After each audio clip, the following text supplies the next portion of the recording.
Assalamu alaikum. Sulaiman Rahim here, Messenger of Covenant, breaker of 7 seals. Very special presentation, brothers and sisters. The birth of Farrakhan. They talked about that on Sunday forecast. His birth. Birth of Farrakhan. They talked about it. And so we're going to go over that and see if we understand it clearly. Because they tell us that special birth. It gives all the details. So let's review those details. Holy birth, right? Holy birth. Mr. Farrakhan. Let's see if we can apply a little objectivity here. And just go with what they said. Okay. So we know that, well, his mother was named, birth name was Grounds, but there's some debate about that, right?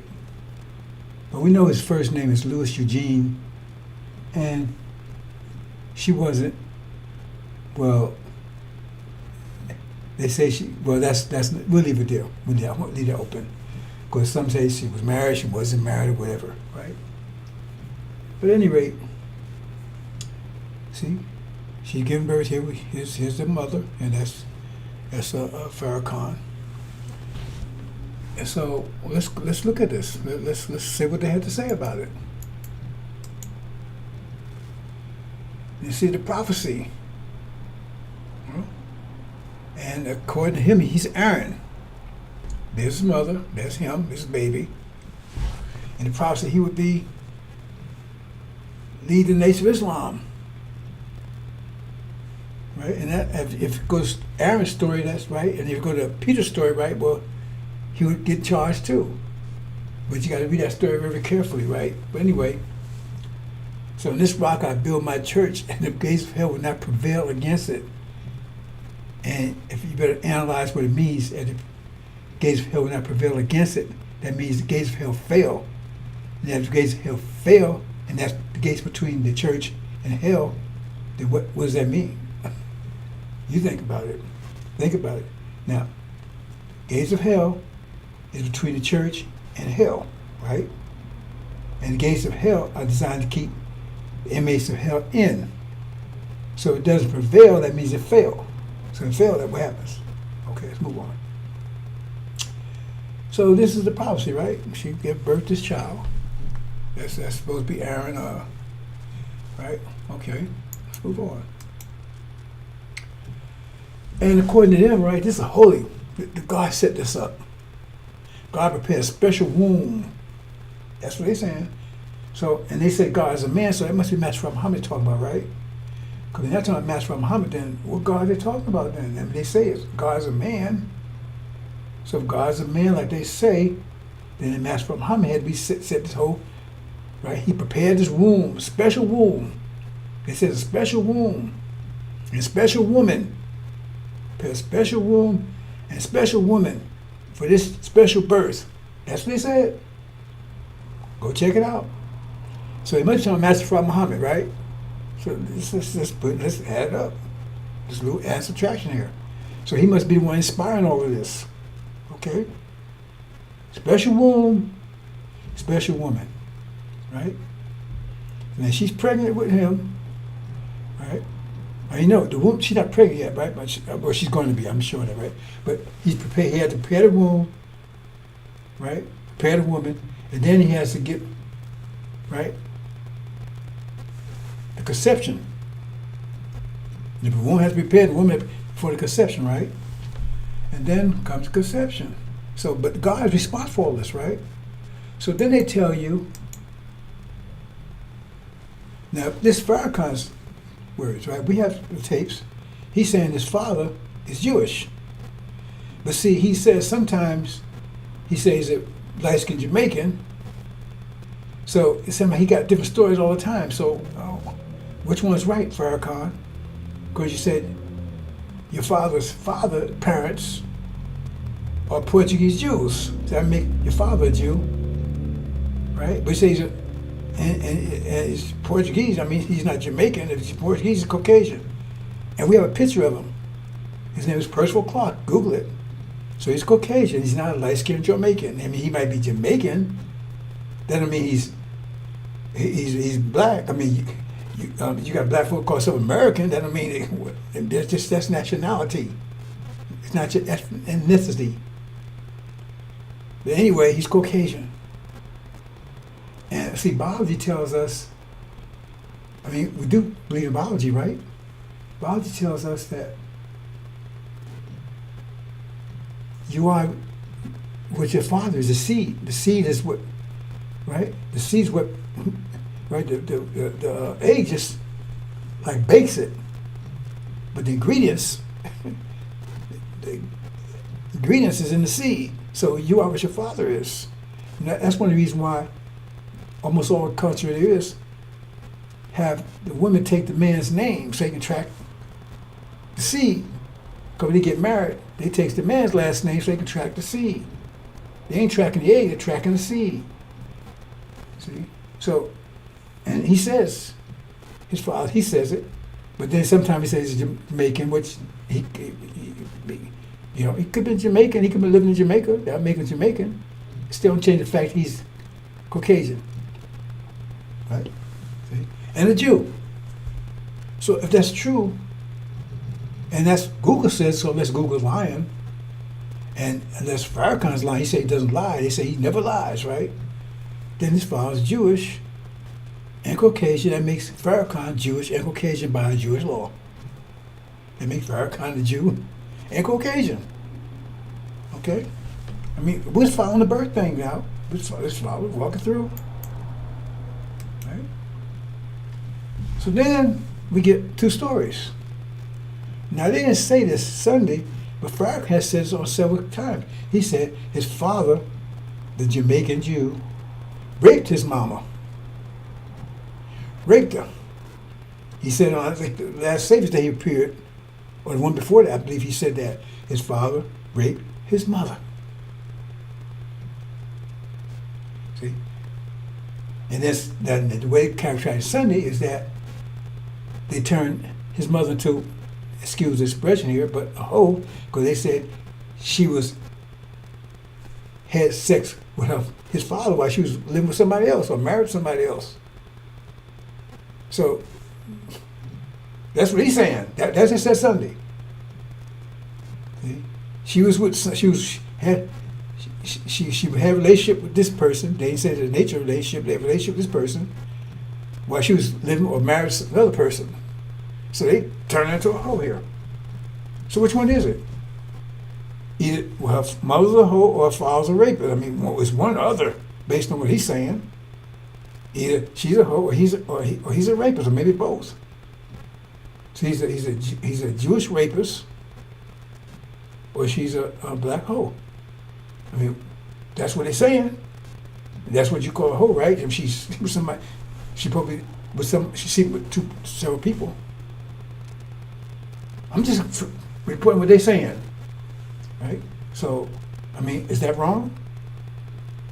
Because he says his father's a rapist. So if you say that's not the case, and he didn't rape her, but he just had sex with her while she was with somebody else, then he's calling his father, then he's saying, okay, well, he's calling his mama a hoe, or he calls his father a rapist.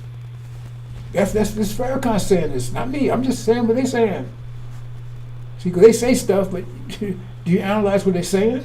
Okay, so let's move on. And you go Google, and they gave a picture of him. That's Percival Clark. Looks just like Farrakhan. Right, okay. And here's right here. This is younger days. See, that's his father. He like a light-skinned Jamaican to you? It looks just like Farrakhan. Percival Clark, Farrakhan's Caucasian father. And if you go with the fact that his mother's actual maiden name was Grounds, his name would be Louis Eugene Grounds. But they dispute about that, so I'm not going to fight about that one. But if that's the case, then his initials would be LEG.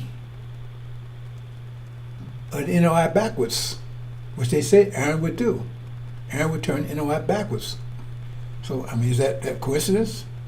Right? Because every time my Mark says they have a legion, right? He said, my name is Legion. And if you break it down, L-E-G, Louis Eugene, we know Louis Eugene, he concedes that. He just tried to say that's supposed to be a W, Walcott. But then he said, well, she wasn't married to Walcott. So it would have been his maiden name then, wouldn't it? Her maiden name was Ground, but now there's some confusion about that. But the rest is right on target. Right? Okay, let's move on.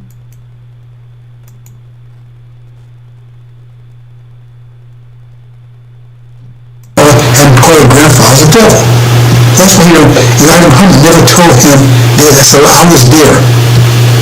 I was there during that time, 1970s. Elijah Muhammad never told him.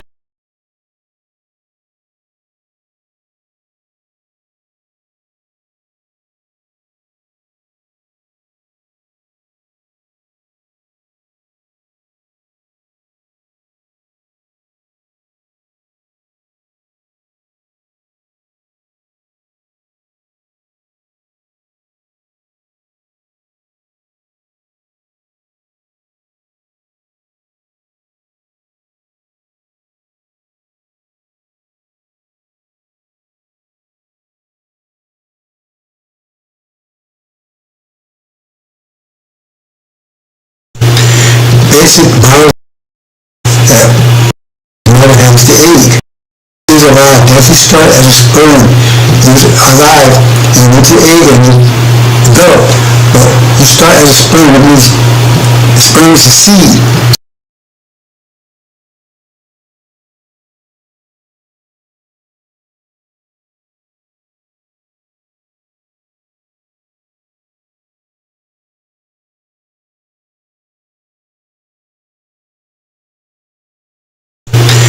Basic biology teaches us that the father carries the seed, the mother has the egg. But the seed, you start the sperm, you're alive. The egg is not alive, it's living material, but it's not alive. But the sperm is alive. If you start as a sperm, you're alive, and you went to egg and you develop. But you start as a sperm, it means the sperm is a seed. So you are whatever your father is, period. That's basic biology. Now we know that Farrakhan's father is personal Clark. And you can Google it, his father's a devil. So Farrakhan's a devil. He's skinfolk. He's not kinfolk. He's that oil, black on the outside, white on the inside. He's a devil. Which scripture referred to as a demon, half devil, half man. That's basic. So he could not possibly be a seed of Abraham. He could not be possible to be a seed of Abraham. He's a devil. He's an enemy. That's why he don't want to call devils anymore, because he don't want his children like their grandfather's a devil. He don't want to call their grandfather's a devil. That's why Elijah Muhammad never told him that. So I was there. I was there during that time, 1970s. Elijah Muhammad never told him not to call devils devils, because he used the term all up to his departure. So that's clear. So why are you deceived when that's clear biology? He doesn't deny it. He's kind of changed the sauce as far as a light-skinned Jamaican. Just look it up. You can Google it. Personal Clark's father, a devil. And he lists it in interviews and things. So there's no confusion there, brothers and sisters. And there's confusion, it's confusing your mind. Right? And scripture refers to this Legion. Louis Eugene Grounds, that's his real name. Louis, he has some dispute about the grounds, but his real name is Louis Eugene Grounds.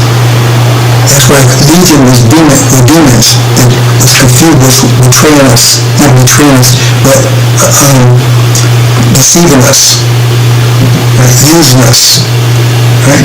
He turned NY backwards. Now how would he become a millionaire? He doesn't have any business or anything.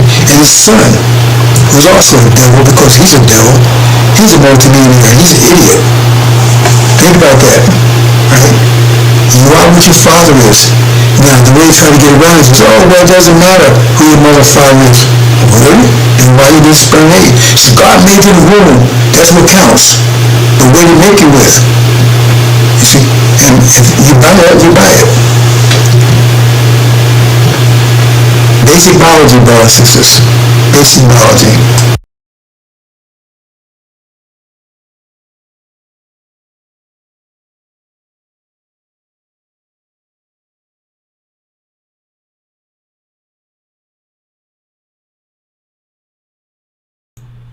What if you have a problem with basic biology? You didn't get take that in. I think you take biology in 7th, 8th grade, but you didn't get that course. Don't worry about it.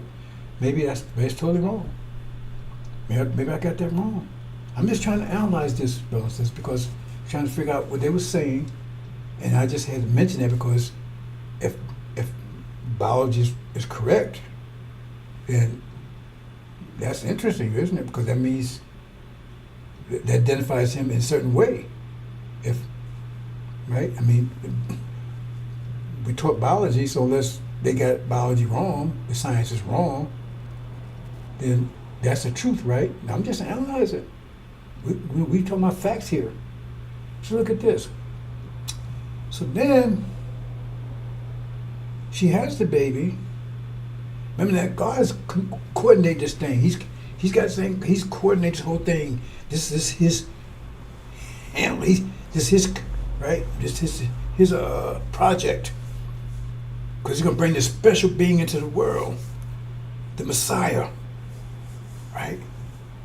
See, and so he's the one coordinating all this. He's his hands on all this, right? So therefore, now he prepares a special womb and a special woman, and then he sends a rapist over there to put a seed in her. Wow. If his father raped him like he has said in the past, or if that's not the case, then he said, okay, well, I'm going to make this baby happen. I don't care how it happened. I just find somebody, fornication. So she going to be, his mother going to be a hoe.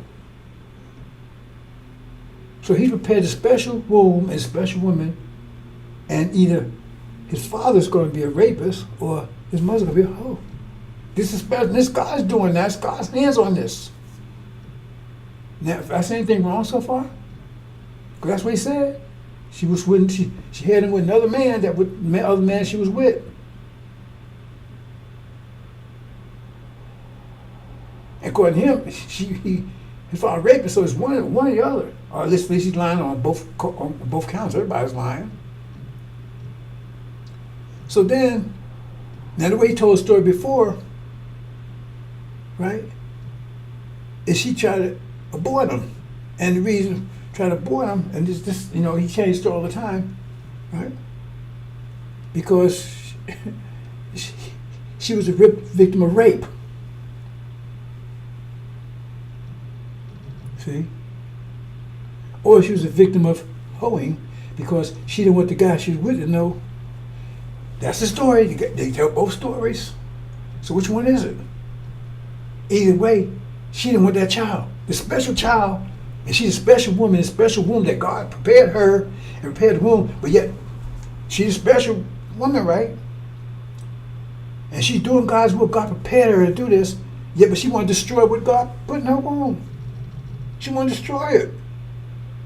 But she's a special woman for God, specially prepared for God. And the womb was specially prepared, and she's trying to destroy what's in the womb. What God put in there, this special child that she's inspired. Remember, God's hands on this, so she's inspired by God.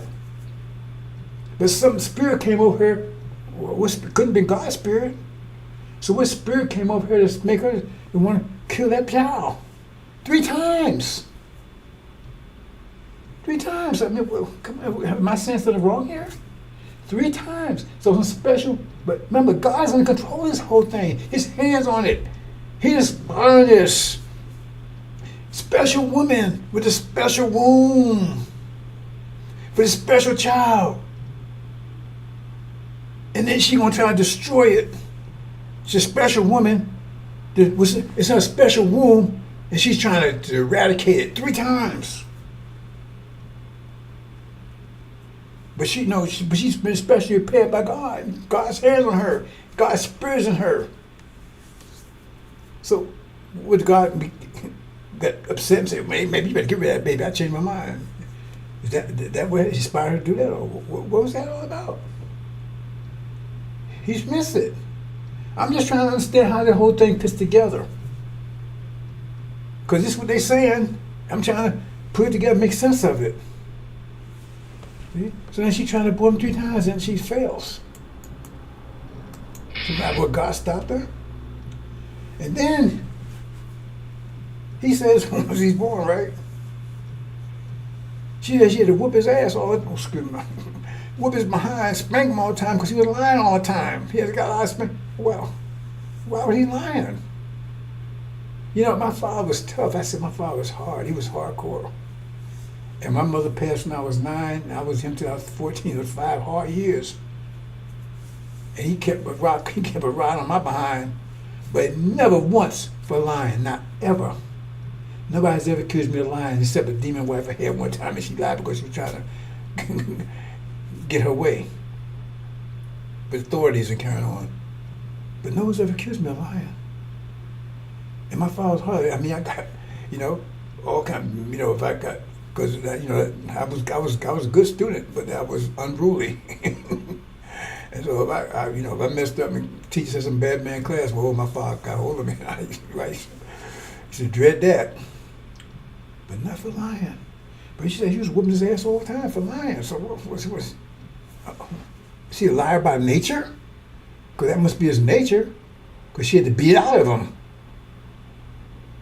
I mean, everybody's born with nature, right? Birds automatically know how to fly. So why was he lying all the time? So she had to beat out of him. Did she succeed? Yes, he said. Right? Okay, well, I'm trying to put this stuff together now. Why is he such a liar? But special child now from God. Now, that's not what it said about Jesus in the Bible. So he was special. He came, he righteous, and he was speaking to people in the grave, truth and knowledge. But this one's a liar. Just whoop his ass all the time. He's lying all the time. That's what he said. I'm just telling what he says. I'm trying to make sense of this. And then she said had to teach him how to love black. Why you gotta teach him how to love black people? Gotta teach him how to love black people. Why? You mean he wouldn't naturally love black people? Because anybody knows me, I've always loved black people. I was always in fights with devils all the time. I ain't call them devils. I call them, I ain't know that terminology of devils at that time. But I was always defending black people, always standing for them, always fighting for black folks. I mean, they used to attack me a lot of times too. But the point is, in defense, but I was always for black people. That's how my story looked for Elijah. Somebody had to teach me how to love black people. Might try to teach me how to love devils, and that wasn't going to happen. But why did he have to teach? He said his mother had to teach him how to love black people. Because she knew he wasn't. She knew his father was a devil. Well, she might have called him devil. She knew his father was Caucasian. So that's why she had to teach him. Why would she have to teach him to love black people? Wasn't she black? I'm just trying to understand this. I'm trying to explain it. I'm trying to understand. Just put it together. I'm just asking questions. Why would she have to teach him how to love black people? Did she succeed? Did she beat the line out of him? Did she succeed in getting him to love black people? Did she succeed in doing that? So was that a holy birth?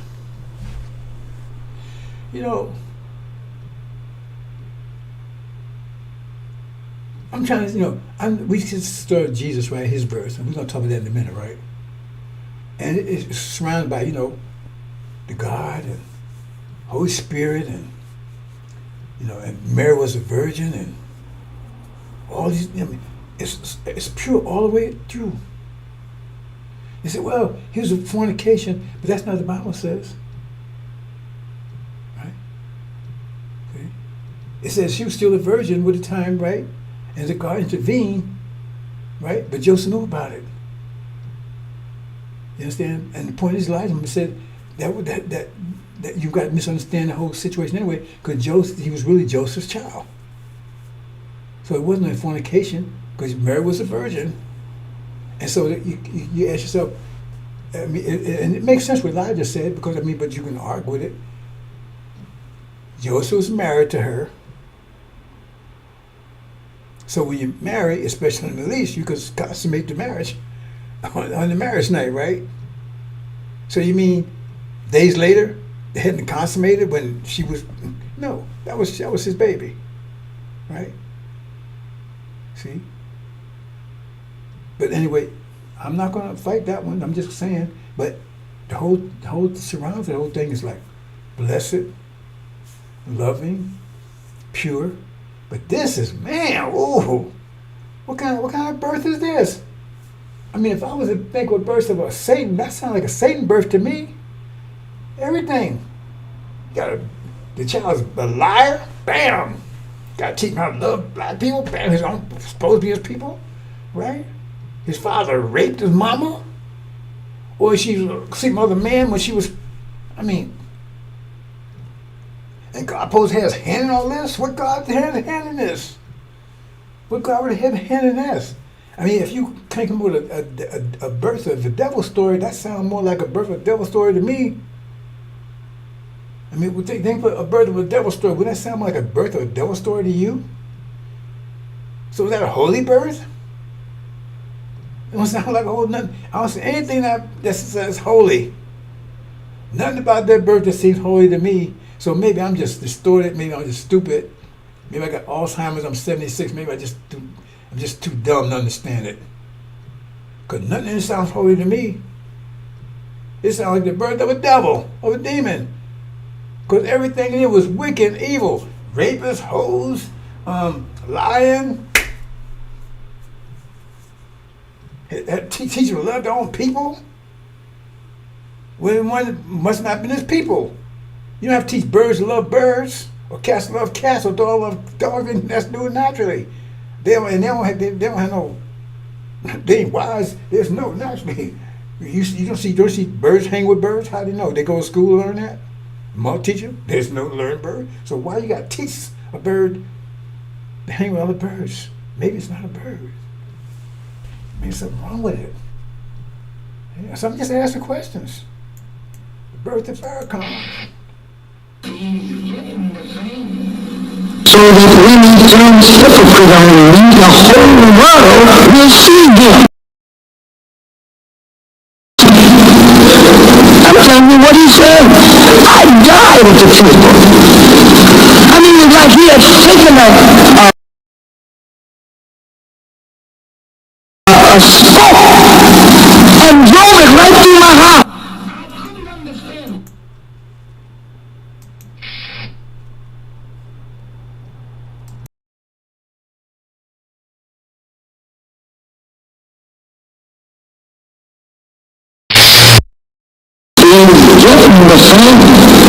So that when he turns hypocrite on me, the whole world will see him. I'm telling you what he said. I died with the people. I mean, it's like he had taken a spoke and drove it right through my house. I couldn't understand why he said it. I didn't know why he would say something like that to me. I was faithful to him in my own way, I thought. I was obedient to him in my own way, I thought. Why would he say that to me?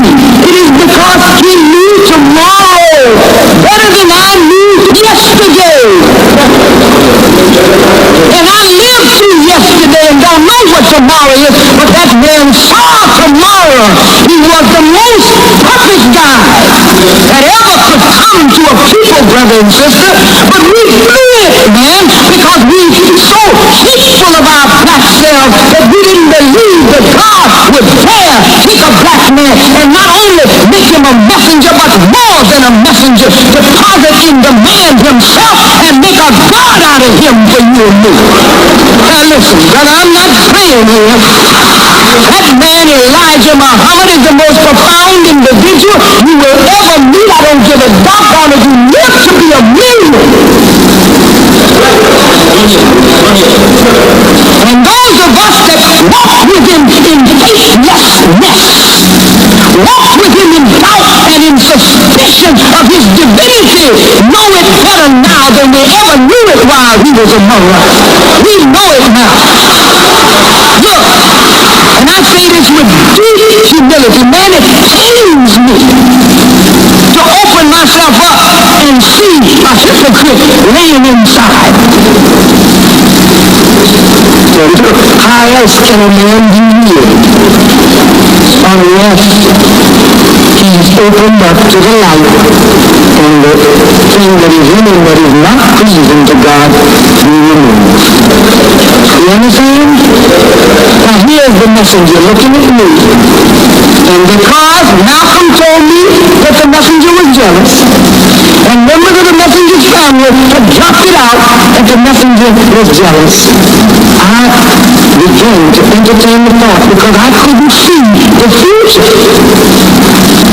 Now listen, I fought it off, but it was there. Hear this now, beloved. One day in New York, 70,000 people came out to hear the words of the Honorable Elijah Muhammad. This is the largest gathering of black people,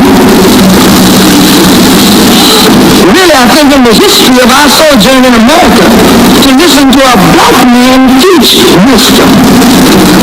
And this ain't no play. I was so overjoyed, I went to the messenger, and I said to him, the apostle, there were 70,000 people. And back in, again, 3 months later, we did it again, and 40,000 came out on a Sunday afternoon to hear a lecture in Randall Valley. And you know, I was so exultant. So they used the word cocky. They used the word being self-centered, whatever you want to say. When God gives you success, you better learn how to handle it, or that thing will destroy you. And I didn't know how to handle what God was bringing to me. Let him just be very frank and honest. And this is not negative, but it's so good to understand how merciful God is. He brings you up and show you the power that can come to you, but he knows you can't handle it. He'll drop you right back down and then bring you up in humility so that whatever he gives you, you'll be able to handle it well. Now look, beloved, when I was telling the messenger about this 70,000 and this 40,000, you know what he said to me? He got real sad, and he said, you know, brother, the time is coming when you may go to the temple, and there may not be one believer there but yourself. I couldn't believe it. I said, we got 70,000 Muslims in New York. And there's 70,000 people out there reaching for his teaching. How could I go to the temple and there be no believer there? I didn't know what he knew. I didn't know at all, but he knew it all. Now let me say this and conclude this whole thing. Brothers and sisters, when they announced that the messenger was dead, and his son took the leadership, we all bowed to his son. I think it was a great show of respect for him that no war, no fighting broke out over who going to be the leader, this, that, and the other. It was one of the most smooth transitions of any black organization in the history of America. But we, in submitting to him, we did not know what he had in his heart. No, we should have had some indication, since historically he had always been in rebellion against his father. But when we saw him standing with his father, we took it for granted he had overcome his difficulty with his daddy, and nothing was more pleasing to me than to see that son return to his father to help carry on his father's work. And even though the father, in truth, had told the people to listen to Farrakhan, yes he did, I didn't feel qualified to carry on the work, and when Wallace stood up, I said, okay, I will back him. And in sincerity, I backed him. But look at the pause now. The man started preaching against the 40 years work of his father. And the more he taught against his father, some of us went through it. And then some of the Muslims actually went into insane asylums. Some of the, yes, it's true. Some of the Muslims just couldn't handle it. Some Muslims walked out of that beautiful house on Stony Island, which rightfully belongs to you. See, it don't belong to hypocrites. It belongs to you. And one day it'll be again in your hands if it be the will of Allah. Look, brothers and sisters, the believers walked out. Some stayed there horrified and really petrified to hear a son say things like this against his own father, his own benefactor. Some of the Muslims believed it, took the flag down, took our uniforms off, sisters took off their robes, and to think now that this man who taught us for all these years, that he tricked us, is too much to bear. So some of the brothers went back in the street, picked up their reefer, and was selling reefer. Some of us went and picked up drugs, harder drugs, sold them. Some of us became pimps. Some of us went back and became worse than we were before we met Elijah. It's true. Some of the sisters went back to sweethearting with devils. Some of them had never gone with a devil, but decided I'll try it out. Some of the brothers that never laid with a white woman decided I'll try it out. I mean, we went totally crazy, brother. They're just a handful that held on to the messenger, and they held on by a thread. Just a thread. Just look at what happened. Just look. Look at the comma. We're talking about a comma now. And what the comma means? The comma means a pause. Now the pause is here. Wallace has done his work, and he failed to destroy his father's name. He failed to destroy his father's reputation. And 4 years ago, this very month, I was awakened from my hypocrisy, from my falling backward. And I stood up and said, I am going to, by Allah's help, rebuild the work of the Honorable Elijah Muhammad. Not my work, not your work, his work. Now listen, that pause, I went all over the world during the pause, and everywhere I went, the Honorable Elijah Muhammad's teaching showed me that that man was correct, more correct than I ever believed he was. He was not only correct, but he was right and exact. There's a difference between just being correct and being right and exact. That means not one jot or tittle of his message should be altered in any way.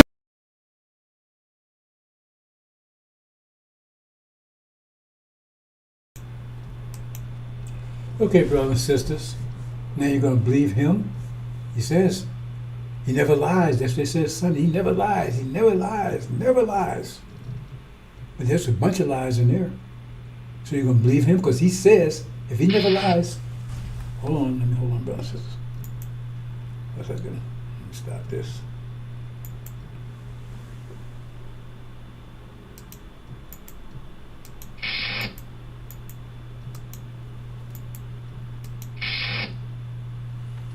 He says he never lies. That's what he said. So if he never lies, that means he just said that Elijah Muhammad told him in his absence, right, the whole world, being on the world stage, whole world, not a secret place, not just the people, the whole world would see him because he'd be on the world stage when Elijah was not present. Would see him as a hypocrite. He'd be his worst hypocrite. He said out of his own mouth. So is he lying? Was Elijah lying? Somebody's lying here. Because he said, Elijah said, he told us, he's telling us, so is Farrakhan lying? Because if he's not lying, that means he's telling you he's a hypocrite right now. He's Elijah's worst hypocrite. And if he's not, that means he's a liar. I mean, one way or other. If he's telling the truth, right now, he's Elijah's worst hypocrite. If he's telling the truth. If he's not telling the truth, then he's a liar. Which one is it? He's a liar or he's a hypocrite? That's out of his own mouth. He said, Elijah told him, you'd be my worst hypocrite. The whole world will see. And then you notice, he said Elijah told him don't use the word devil anymore. But he says, you can't change anything Elijah said, right? But wait a minute, then he tells you later on, after Farrakhan's hold on, right? We can't go, Elijah told me don't call devils. Well, why you call them now? Why you call them? That Elijah was gone and you said devils. Used the word several times. Okay, what about that? Okay, another thing he said. You said, Wallace, you didn't use, well, you did not see Wallace with Elijah. You did not see that. I was there. I was there in 1975. I was a foreman at Muhammad Speak newspaper at night, the night shift. I printed Muhammad Speak newspapers.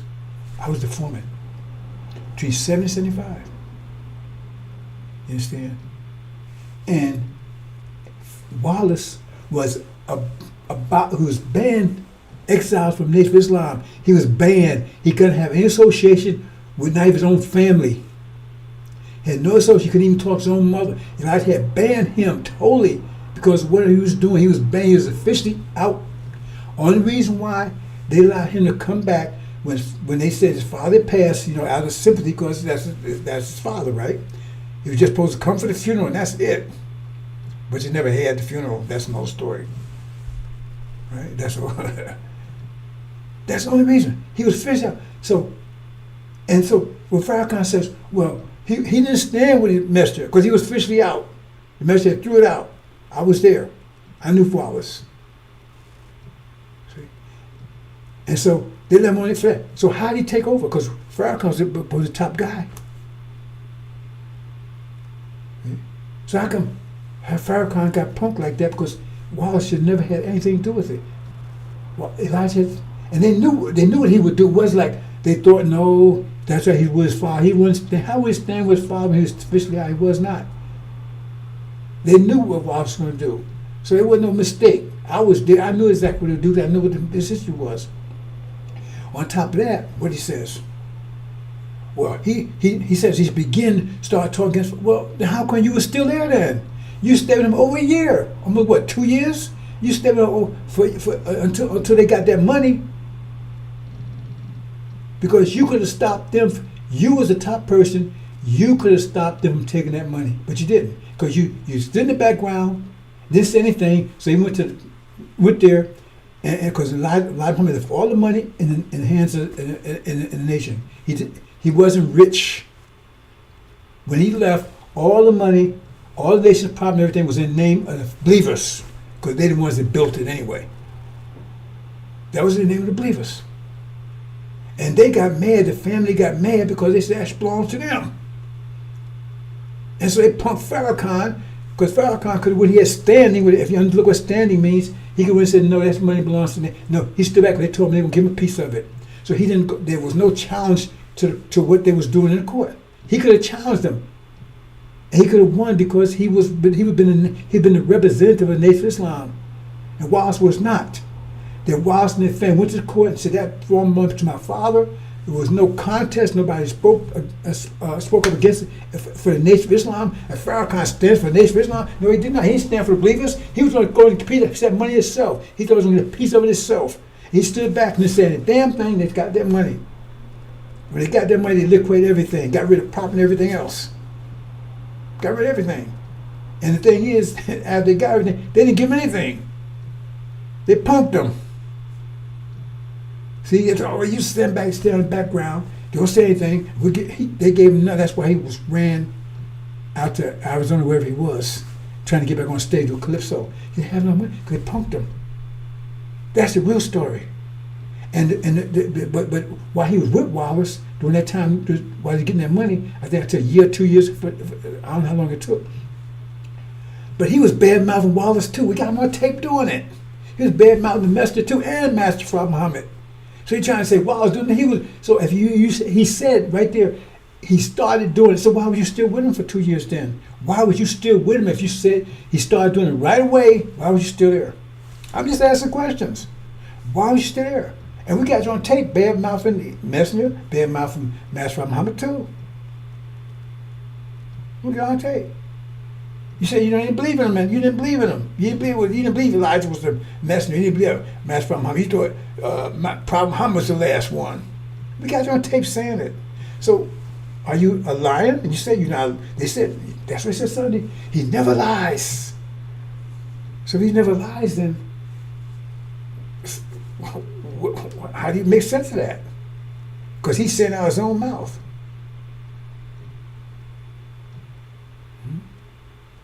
Let's move on, brothers and sisters. I'm just asking questions here. I'm just showing, I'm just showing the evidence. I'm presenting the evidence out of his own mouth.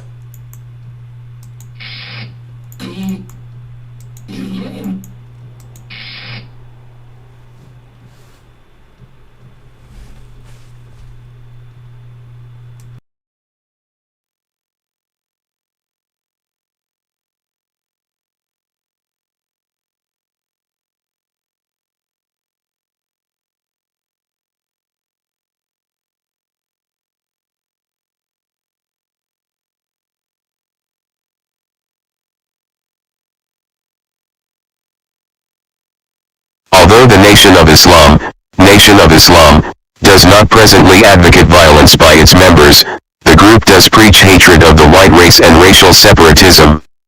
The membership of the Nation of Islam is organized and poses a real racial threat. The Nation of Islam is responsible for the largest black nationalist newspaper, which has been used by other black extremists. The Nation of Islam appears to be the personal fiefdom of Elijah Muhammad. When he dies, a power struggle can be expected and the Nation of Islam could change direction. We should be prepared for this eventuality. We should plan how to change the philosophy of the Nation of Islam to one of strictly religious and self-improvement orientation, deleting the race hatred and separate nationhood aspects. In this connection, Chicago should consider what counterintelligence action might be needed now or at the time of Elijah Muhammad's death to bring about such a change in Nation of Islam philosophy. Important considerations should include the identity, strengths, and weaknesses of any contenders for Nation of Islam leadership. What are the positions of our bureau deletion informants in regard to leadership? How could potential leaders be turned or neutralized? The alternative to changing the philosophy of the Nation of Islam is the destruction of the organization. This might be accomplished through generating factionalism among the contenders for Elijah Muhammad's leadership or through legal action in probate court on his death. Chicago should consider the question of how to generate the factionalism necessary to destroy the Nation of Islam by splitting into several groups. Bureau deletion.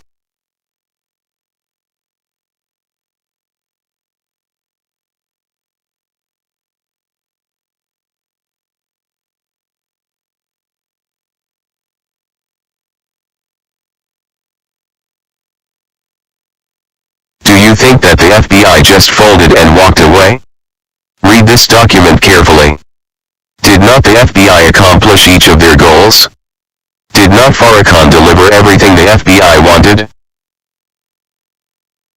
We should plan to change the philosophy of the Nation of Islam to one of strictly religious and self-improvement orientation. Sunniism, Scientology.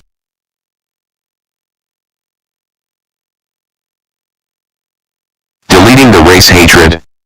Don't call devils anymore.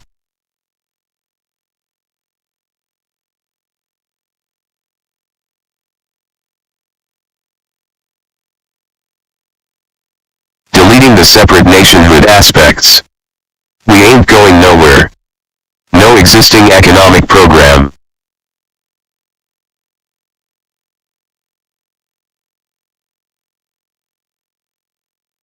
The reason why these facts are ignored is because those that surround him are demons, fools, idolaters and FBI agent handlers who make sure he stays on track.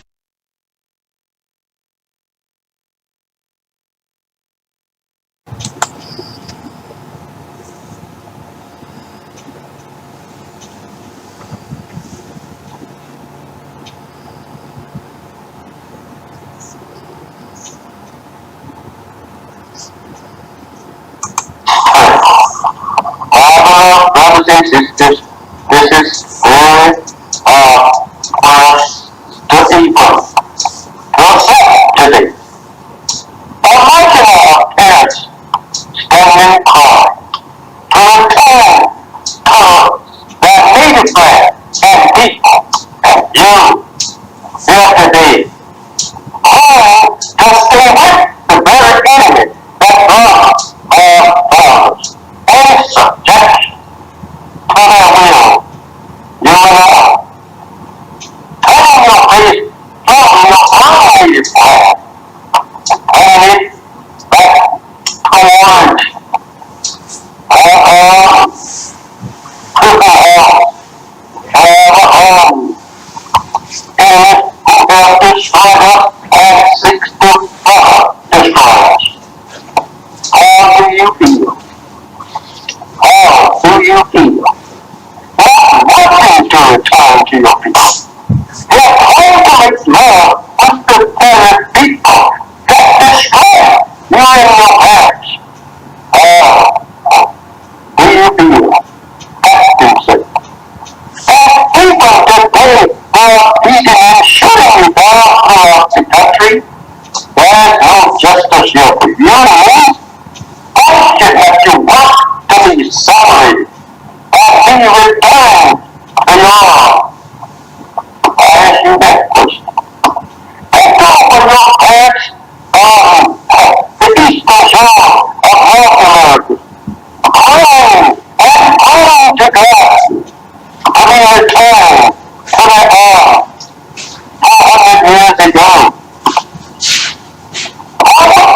And you have to see them rise up in the judgment, condemning you for doing such things that love was to walk in the land that appointed and enslaved them and killed them and beat them for 300 long years here.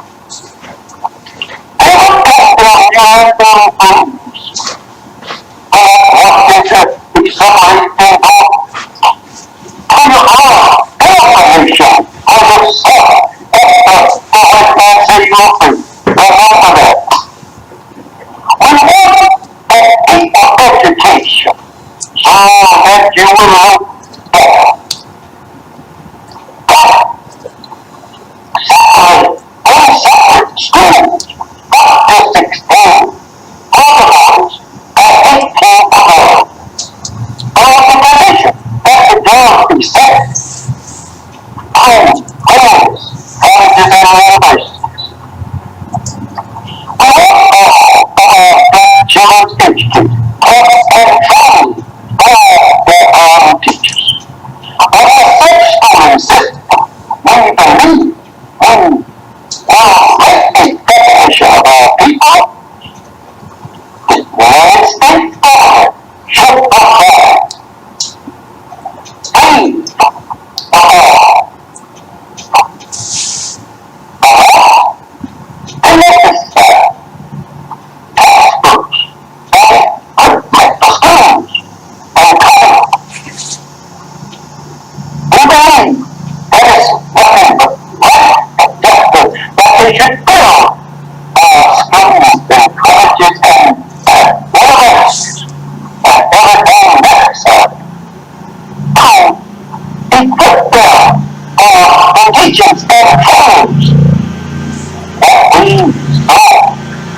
physically and mentally.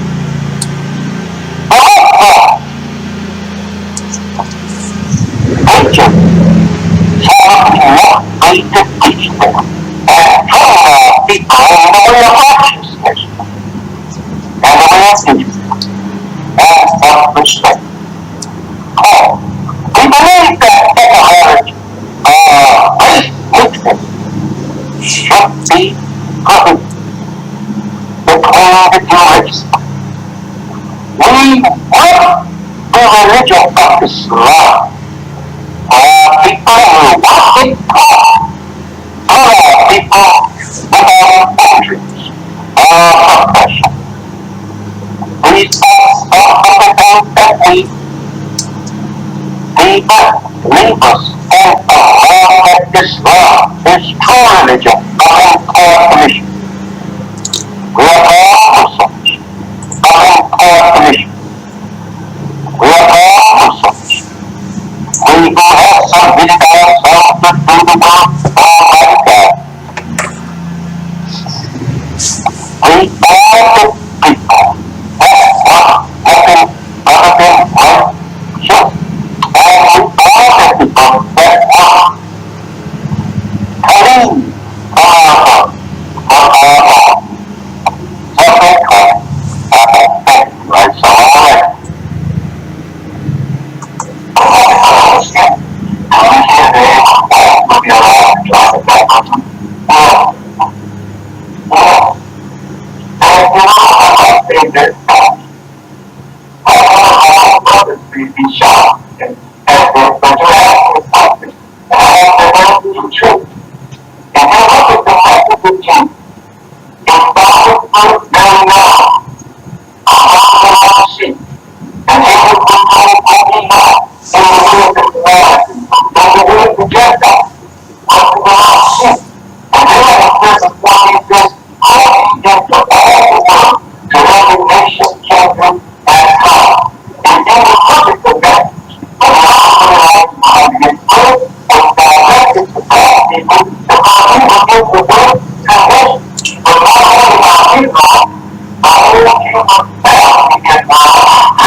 When the Muslims were alive,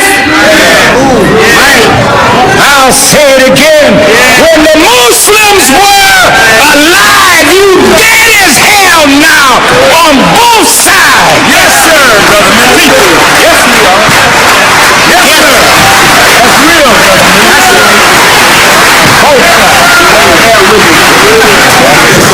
That's real, Brother When we was alive, we set up schools. That's right.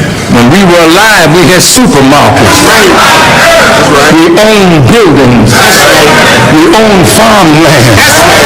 We were busy doing something, hiring our people. Well, I'm telling the Muslims, damn it, if you don't come alive, you will die like you are. And I will say, thank you, Allah, because if they're not doing nothing on top of the earth, let the worms eat their ass.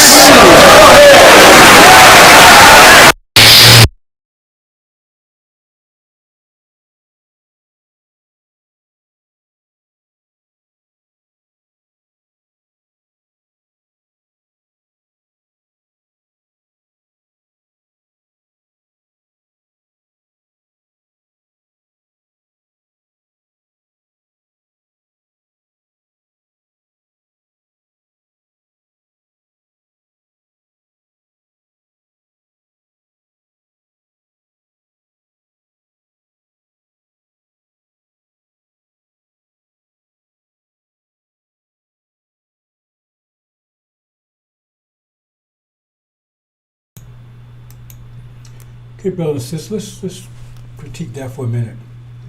Now, earlier he said, no, Elijah Muhammad's teaching was perfect, should not deviate in any way, no way. That's what he said earlier. When we play it back again. And yet, oh no, we need not mention black man, means whole world now. And plus, right, Elijah Muhammad said, call him a fool, Farrakhan. He said, you be fool to want to stay here and land your imprisonment. He said, your ancestors will call you fools. But Farrakhan says, he changed it. No, we ain't going anywhere. Elijah Muhammad's whole message, Moses' message was, Abraham covenant, we leaving here. Farrakhan says, no. But he says, nothing should be changed of Elijah's message. Nothing, zero. But yet still, he changed it. And then, he's calling Elijah a liar. Elijah's comments call him a fool. So who's wrong there? Elijah Muhammad said he's a fool who wanted to stay here because he said he wanted to stay here. He said, we ain't going nowhere. So he's calling Elijah a liar. He's calling God a liar. God says, we're going home after 40 years. So he's calling God a liar. He's calling Elijah a liar. But you said, so then if he's truthful, then they're liars. But he just said, Elijah doesn't lie. Elijah, everything he said was perfect. So what is it? And Elijah said, well, he's a fool. Now Elijah called me, he be his worst hypocrite. Also said, he's a fool for wanting to stay here, not wanting to leave. So I'm trying to understand this. Please straighten me out. Maybe I'm missing something. Maybe I'm just not wise enough to fit this together. Because Elijah said, you're a fool to want to stay here. Farrakhan said, we're not going anywhere. But Farrakhan said, you shouldn't change anything Elijah said, nothing, everything, right? But devils ain't devils anymore. And as far as the FBI thing, right, he gave them every point they wanted. Don't call it devils anymore, race hatred, don't call it devils anymore, the separation, we ain't going nowhere, right? Go social, so we ain't teaching, we're going to teach Sunnism and Scientology now. He gave him every point. I mean, am I missing something there? Every point they asked for, he gave. Every point they asked for, he gave them. And that's it. Said there was a point, is how you going to neutralize the Nation of Islam. You got to find a leader that will neutralize it, and you got to plus break up a whole bunch of different groups. And that's exactly what's happened. Exactly what's happened. And he's not teaching no more race hatred. We got to say the whole world now. No more devils anymore. No more separation no more. Don't talk separation anymore. We ain't going nowhere. Let's just have social development, right? What do you call it? Self-help, whatever, right? Scientology. Am I missing something? Am I missing something?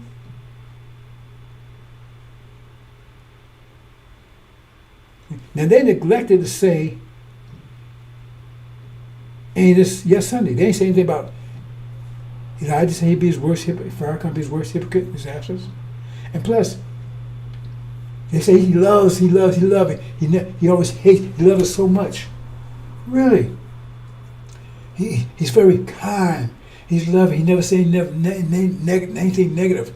You sin for your wicked. Hope God that I'm praying a lie. Worms eat your ass. What is that? A Photoshop? That AI generator? Sound like I pray a lot. And wait a minute, did he mention the fact that he's the one that tore the nation down?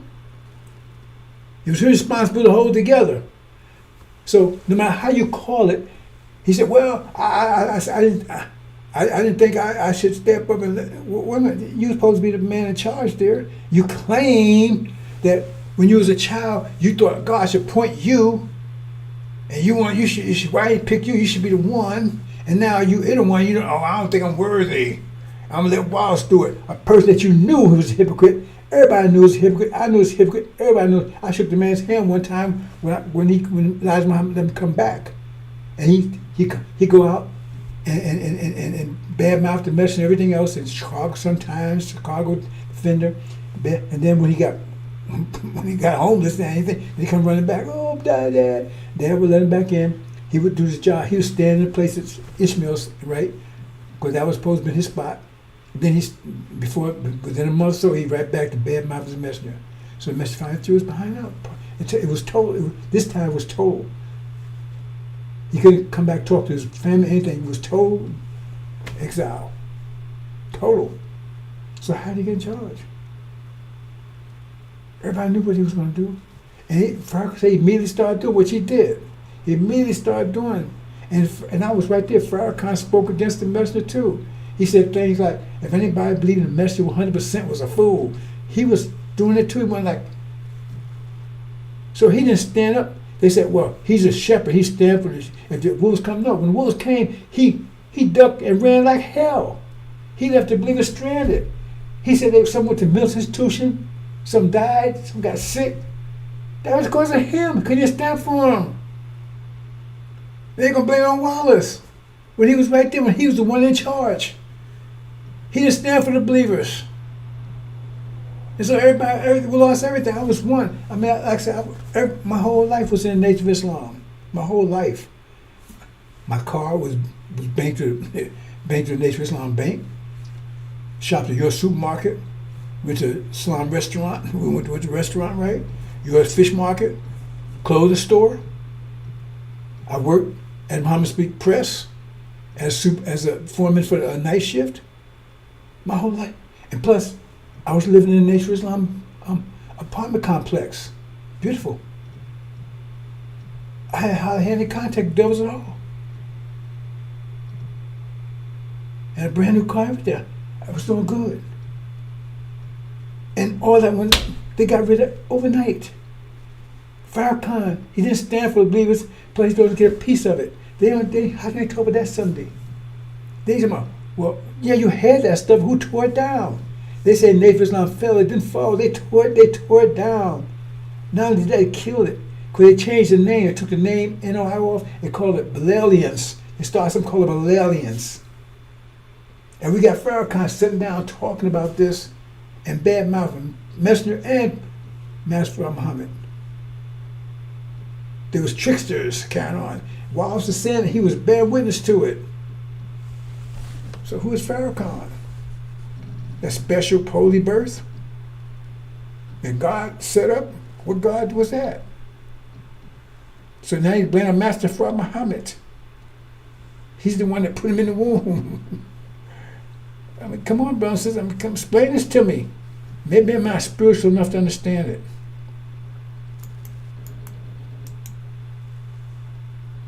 So let's look at this. Messenger of the Covenant. Let's do a comparison here. We're just going to follow Scripture. So tell me like I posted for years, $1,000 reward. Well, yeah, if you want to call it a reward, $1,000 payment to anyone who can prove that Farrakhan is reflecting Elijah honestly, faithfully reflecting Elijah Muhammad's teachings and Master Muhammad's lessons. If you can show it, no one's ever stepped forward. They want to shut me up. They never step forward again. Never, not even close. All you got to do is step forward. If you hear this, step forward. Send me and say you do it, and you $1,000 like that. Nobody's ever stepped forward. I would say 10,000, but see, I don't want to be dishonest because I don't have 10,000 like that to give. I mean, I got money, but I ain't got money to do 10,000 to give anybody. But I can handle $1,000. I can handle a few of them. If most people come and ask, and they, I didn't have to shut it down. 2 or 3 people come out, okay, well, y'all win. And I said, no, yeah, I'll kiss Farrakhan's ass publicly if somebody can prove that. No one's ever stepped forward to do it, ever. Not even close. But they call me, they send nasty grams and call me names and all that kind of stuff. All you got to do is step forward and get that publicly and then shut me down. Why don't you? Why don't you? That shows y'all are liars out there. See? So let's look at a comparison here, brothers and sisters. Messenger of the covenant. Now, when you was Malachi, did I do that? Oh, that's what I forgot to do. I know I forgot something. Okay, let's look at Malachi. Now, Malachi talks about 4 people. The God, I don't think I included in here. I forgot something. And it talks about the God, it talks about the messenger of the covenant that will suddenly come to this temple. So that's 2 messengers there. It's 2 messengers mentioned there. There tells only one. And see, Malachi is a book that they use to justify that you have to believe Elijah. That's what they build these preachers' heads or these so-called pastors' heads. They beat them. I remember when I was there, they did it while I was there, 1775. They run, you see, it's right there in the Bible. And his name is Elijah. It actually says his name, Elijah. So they beat him on the head with it. But then all of a sudden, they get amnesia when you read the rest of it. Because there's 4 characters there. There's the God that came and raised Elijah, right? And they say Elijah prepared the way before the messenger of the covenant. So there's 2 messengers. They say, oh, Elijah, the last one. No, he prepared the way for the messenger of the covenant, who you're supposed to be seeking. It says it very clearly. And there's a 4th character. Now remember, he said come to his temple. So you know he's talking about the nation of Islam there. You're talking about synagogue, you're talking about church, the mosque. It says temple. And then it says somebody's robbing the nation. So this 4th character that's there is robbing the nation. And they curse with a curse. So then you got to say, well, it's 4 characters. Which one is the robbing the nation? Master Muhammad, he set it up. He said Elijah up. Elijah prepared the way, was supposed to prepare the way for, he's a messenger who prepared the way for another messenger who's the messenger of the covenant. He didn't rob the nation. They say he was robbing the nation. And messenger of the covenant is not robbing the nation. If you know what the messenger of the covenant is, he ain't asked for a dime. So it's somebody in between there because the messenger of the covenant, when he comes, he has to clean things up. So he must be the one, it must be somebody between him and Elijah that he got to clean up. Is that Aaron? That caused that confusion. Elijah's absent. Who's robbing the nation? Who's multimillionaire? Don't have any businesses or anything anywhere. Plus his son, who calls Supreme Cabinet, he's multimillionaire too. How did they get that? So Malachi's clear on that. And he should be seeking the message of the covenant. But they don't hear that part. I don't know about the message of the covenant. It's right there. You want to tell me you're going to beat my head over head by Elijah, but you don't want. But then you don't hear about the message of the covenant. You don't hear about whose person's robbing the nation. It says, it doesn't say robbing the nation. It doesn't say rob America. It says robbing the nation. What nation? The nation, the nation of Islam. That's where Elijah's temple, Elijah's nation. So look at this. Okay, let's do a comparison here. Okay, they said the Christ would be born. See, you gotta understand the master. The reason they call it Antichrist, because when you have mathematics, right? On one side is a positive, on the other side is a negative, or anti. So if you got a positive 1, you have to have a negative 1 to balance out to 0. You got a positive 2, you have a negative 2 to balance out to 0. A positive 3, right? So if you every time you produce something one side, you got to produce something other side to keep the balance. That's why I say when the Christ comes, an Antichrist will come to keep the balance, to balance that out. When he's conceived, there'll be an Antichrist conceived at the same time. That's what it's telling you. Anti. And so let's look at this. Now, in 1948, right? There was and tells you that when the Christ, remember that's the Antichrist. So it's, again, that's more information. It says when the Christ is conceived, there'll be a star that rise in the east. A star that would rise in the east. So if you say in the east, that means you have to be in the west to see it rise in the east. Does that make sense to you? You have to be in the west. So that means that Christ would be in the west, because if the sun, if the star, if the sun, it's a star rise in the east. So that would be confirmed that he was to be conceived. So you would know that'd be a sign of his conception, that he was to be in the west, because the star would rise in the east. What star? That star right there. Because 1948, right? A star did rise in the east. Right? That means if that's the star they're talking about, that means the Christ will be conceived at the same time. In the west. So we conceived there in that same time. His birthday would be in January 1949. Conceived at the same time. Now, the Message of the Covenant, that's when he was conceived. He was conceived, 1948. His birthday is January 21, 1949. You can't make that up, okay. But okay, let's move on. And then it says, he'd bring the new ark. The new ark. Well, yep, that's what it said in Revelation. He'd bring the new ark. The Ark of the Covenant. That's what the covenant is. The Ark of the Covenant. New ark. The new covenant. Right? And he'd be conceived amongst the cattle. What do they call the cattle? Jersey cattles. Look it up. Jersey cows. New Jersey. Oh, that's a coincidence. That's a coincidence. He'd been conceived in 1948 in Newark, New Jersey. At least if you follow that logic. Maybe it's wrong. Maybe I'm just making up some conspiracy theory. Maybe I need to stop smoking crack, right? Oh, maybe I can't remember. I don't remember smoking it, but I got Alzheimer's, so maybe I haven't smoked, don't know it. Let's look at a little history here. Now, we talked about the history of the Farrakhan. Father was a Jewish rapist. If that's one story, or his mother was a black hole. One or other. I mean, unless I'm missing something, is there something in between here that I'm missing? Of course, that's out of Farrakhan. Right? And it was a hard story because she tried to abort him 3 times.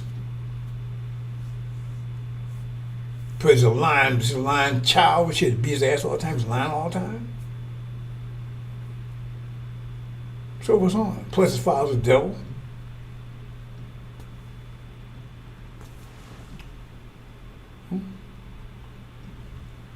Let's look at this other history here.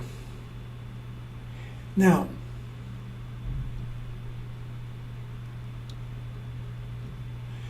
there's a lot I can talk about here. I'm just going to the main things, right? Now, the Message of the Covenant, his mother was a young maiden, see, in Newark. And she was in high school, a virgin. Everybody acknowledges that. I mean, she's passed now, right? But she was going back and forth to high school, and she was a teenager. Somewhere between 15 and 17, somewhere around there. Right? And that's not bad because, anyway. And my father was working in the fish market. He was older. And she passed by the fish market, so somehow something happened, right? So he was the only man she ever knew her whole life. The only man she ever knew her whole life. She was a virgin. She met him. And he's the only man. She never had another boyfriend or divorced, none of that stuff, right? She was still married to him when she passed. And she got pregnant. And his Aunt Mamie, Master of the Covenant's Aunt Mamie, when she knew that, went and told her, said, you better marry him, because, marry my niece. And so he did. Okay.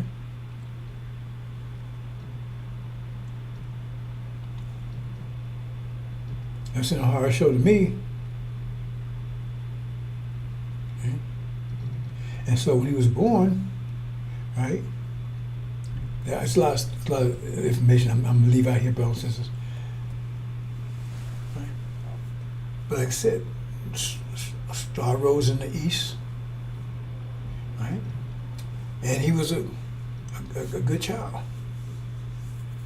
his mother protected him while she was around, and when she passed him when he was 9, he had a little sister. And you know, in the Bible, there's a controversy about, they say Jesus had a brother. How he had a brother? So he had a twin brother. Wait a minute, there's 2 Jesuses? Why are they? You see, they don't talk about that because that confuse you. Because he supposed to have a twin brother named Thomas.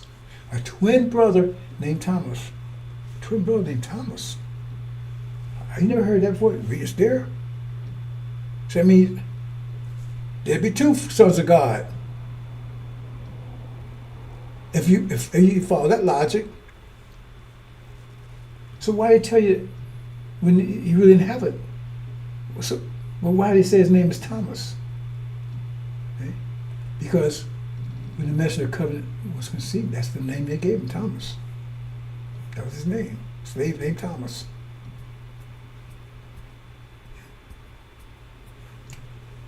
And like I said, very smart child. His mother used to say, I don't know, because that's what relatives say, because like I said, she passed when he was 9 years old, didn't really know that well.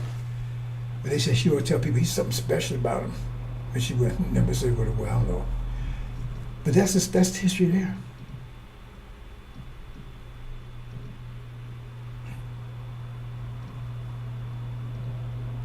And to move forward ahead, right? Now, the story, now remember Farrakhan said, somebody took him to an auditorium here in the Messenger, whatever.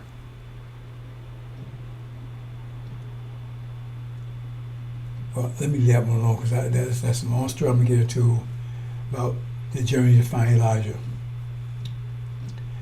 But it tells you there in the story of John, it says,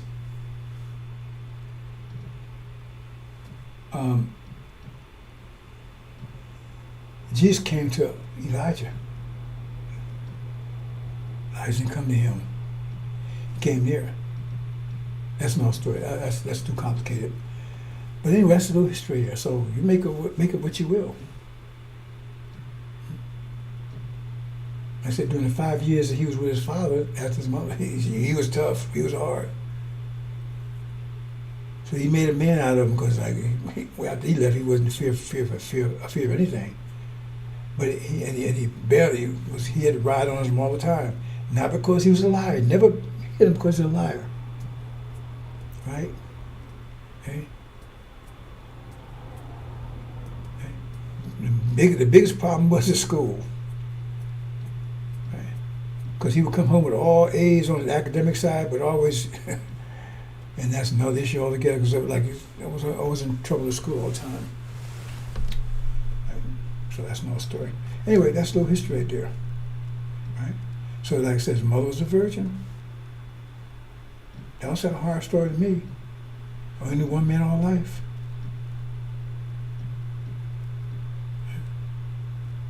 When he was conceived, there was a star rose in the east. There's a lot more to it than that. That thing about a twin brother named Thomas, what's that all about? So just something to think about. Let's move on. Then 1990 comes along. We can jump way ahead, right? Because first of all, he did suddenly come to Elijah's temple. I need to speak to that because the thing is, he went into the military. He didn't know anything about Elijah. Didn't know anything about Master Muhammad. Didn't know anything about Malcolm. Didn't know anything in it. He did heard something about Black Panthers, but that was after he was in it for a while. Because people came over in there and they was talking about some Black Panthers, Black Power Gawa. So he knew a little bit about that. But he didn't know anything about it because he was isolated in Germany. Because he went in the army in 1966 before the riots and stuff in Newark. So he didn't know anything about that stuff. He was isolated. And then he found out when these brothers started coming over after about 2 years in Germany, he said, what's going on? He's talking Black Power Gawa and all that stuff. I said, hey, that was exciting. Because he never heard that brothers talk like that before. And he was into the Bible, and that's a long story altogether. Anyway, he got to the part with Malachi. He was in Vietnam at the time because he was reading through the Bible from Genesis all the way got to Malachi when he was in Vietnam. And there's a lot of mystery behind that, but he went looking for it. He left the army cold. He was a sergeant, left it cold. They could have put him in jail, whatever. He saw that, he went looking for Elijah. He said, this guy got to be around now. Didn't know where he was. Didn't know it was Elijah Muhammad. Didn't know about Muslim. None of that. Even though people used to ask him all the time, was he a Muslim? He didn't know what a Muslim was. 'Cause I guess he was always kicking white boys in the butt and everything. Whatever. So he went looking for Elijah. Right? And he found him in August 1970. He got his ex August 21st, 1970, when he was 21 years old. Exactly 7 years from the time his father passed, because his father passed was August 21st, 63. Exactly 7 years later. And it turns out, when he got his ex, his father had been processing, because he lived right around the corner from the temple. Actually, on Fairmont Avenue, the temple was, I think, called Southwest Avenue. It was actually right around the corner. And his father took him in there before he passed, and his father started changing because he stopped eating pork. Because his father was a big pork eater. He stopped eating steaks, but he didn't know what was going on. And his father took him in there, but he didn't tell what was going on. He went there, remember going in there. And one thing to remember is that the brother in charge said, War Armageddon will take place in the 1970s. That's one thing I remember. And that's all. That was the end of it. So he didn't have no idea about any of that. And his aunt told him, the message of the company, that, hey, your father, man, he was processing. So I don't know how far he got before he passed. Because he passed when he was, in 63. Right? So I had no idea how long he got. And so that's how it happened. See? So he was processing, and like I said, and so and he got his ex, and then he realized Elijah was running the whole thing. That's what he was looking for. He went looking for Elijah. He first went to the Black Panthers in California. He said, no, it couldn't be them. So he kept on going, and he got in New Jersey. He ran this brother that he knew before he went to the military. He said, man, you keep telling him what's going on. He said, you sound like the Muslim. What are these Muslims you keep talking about? So he told him to go down there and say, hey, I've been there before when I was a child. My father took me there. So he went there, and now here we are. He went there, got in there. First thing I heard the brother say, God's a man. He always believed that, so he signed up right away. All the time, the military would be looking for him because he iced it. He went looking for Elijah. Elijah looked for him. He didn't know about Mama Speak newspaper, none of that stuff.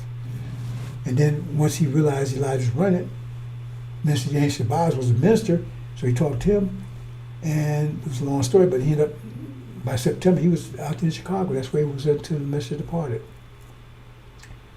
Okay. Then after he departed, in 1990, he had left Chicago and back to New Jersey, where he's from, Newark, right?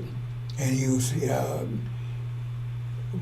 started his own business, IT business, contractor, doing good, rolling dough. Had a mini mansion up in Orange, New Jersey, right? And long story short, he runs into one day he's here, he hears on the car radio, this guy talking Revelations, just reciting Revelation. He said, man, that's interesting. He didn't know anything about an angel, none of that stuff. So that's interesting. So he said, I'm going to look into that. So he looked into it. He starts studying, he started studying and everything, and he liked puzzles, right? And he started getting into it, started understanding. He didn't know anything about breaking any seals, any of that kind of stuff. He was just, by the time he figured out, he already broke the seals and stuff, then he realized what the hell, how it affected him. And it was a shock, because he didn't go in for that. He was trying to figure it out. He thought it interesting. I know Elijah Muhammad mentioned here and there, but it wasn't anything he was looking for. He just said, I'm going to try to figure it out. Go in and look at it, see if I can understand it. And he got in, and he had broke the seal. Once he broke, he didn't realize he had done it, because he had done it. Then he started seeing stuff. Took him out and said, wait a minute, hold it. And then everybody said, nobody's ever broke these seals before. And I just didn't. It changed his life. So he had a dilemma there. Like I said, he was rolling in dough, had his own business, living in a mini mansion up in Orange. And then he had this, and this is a mission here. This is extension of Elijah's mission. This is a mission of the covenant. So So he dropped all of that and devoted all his life to that for the last 30-some years. To his family didn't particularly like that. That doesn't cause a lot of problems there. Right? And that's what happened. 1990. That's when he got started in 1989. 1990 he got into it, and that's the same time when it's that the scripture says they broke into heaven. 1990 was the war started in heaven, so it'd be the same time because all these prophecies, and it says the angels was causing it. The vibration from that was causing it because that's when all these things started happening. The world changed, and then what he did was once he did it, he put it. There's a book around somewhere. He put he broke the seals and what the angel was saying, the key and all that, because he didn't know that stuff was in there. And then he had a book published. I got copies of it. And he sent a copy to Farrakhan. Again in 1990. Registered mail. And that's when he got cursed with a cancer. 3 things happened. He broke the seals. Farrakhan got cursed with the cancer. And he broke into heaven, Middle East. Is that a coincidence? I don't know. You tell me. That's what happened. And no one else has broken his seals. You know, anyone know? They have no idea what that means. They say Elijah didn't break those seals. He never claimed he did. He said a couple things. If he broke it, how come you don't know what it says? No one knows. It says only one person will ever do it. That's how you would know the message of the covenant, like credential, like a police got a badge. That's how you make no mistake. So if you don't recognize the badge, you get shot, right? Please, I got a badge. You don't recognize it. So hey, you got no look. That's how you know. So you would not be deceived, because there's no one in heavens or earth or on earth. So that's how. If you see the person that does, that's the one you should be looking at. If they ain't doing that, you shouldn't even be talking to them. You shouldn't even be talking to them. After Elijah, it should be talking. No one, if they haven't broken those seals, should be talking to them, because that means they're lying on what they're talking about. The only person we talk to is the only one we should be seeking is the message of the covenant, and the way you know him, he's broken those seals. Period. So that's the deal. Because we know, understand, brothers and sisters, I keep telling you, nobody's here to commit you anything. It's here to get information. See? And then here you go. He went, put the message out. Farrakhan was a millionaire. He's a multimillionaire. How did he get a multimillionaire? That's why he's cursed with curse. He's robbing the nation. Elijah Muhammad wasn't cursed. Master Muhammad wasn't cursed. They didn't have no cancer or anything. I'm not cursed. I'm 76 years old. I ain't cursed. I prostrate, what they call it, not surgery, but they take, because it got too big, narrow it down or whatever. They ain't taking nothing out. There ain't no cancer.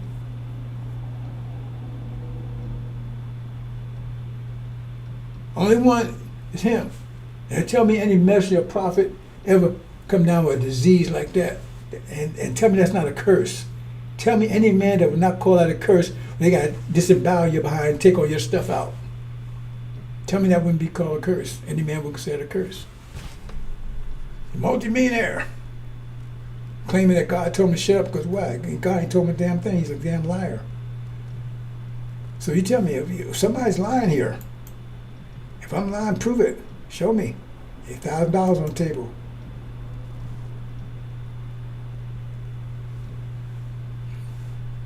Okay, so let's move on, brothers and sisters. Let me take a short break here, brothers and sisters, and I'll be right with you. Then we'll close out.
millionaire. He's a multi-millionaire. How do you get a multi-millionaire? That's why he's the first person about the nation.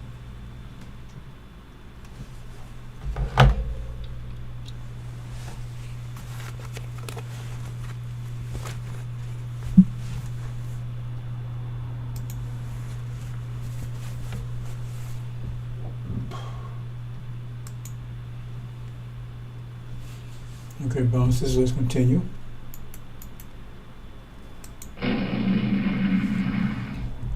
Okay, I'm gonna go over this. I talked about this a couple of days, so I've been pushing this actually one more day.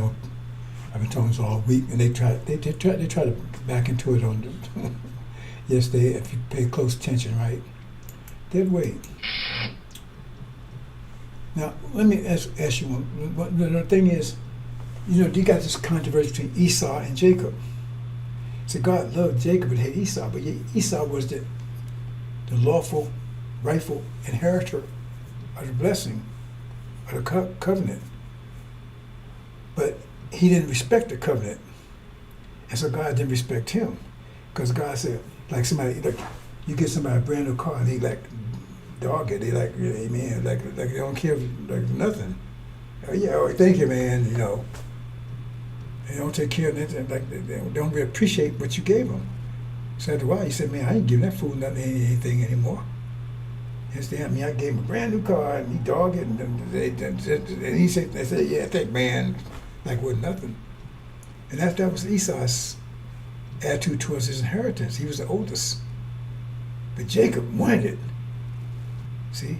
So Jacob says, man, look, you didn't get your car, you didn't appreciate it? Hey man, I tell you what, can I buy that car from you? See? I give you, well, I don't care about that, but yeah, I give him car. I give you a couple $100, man.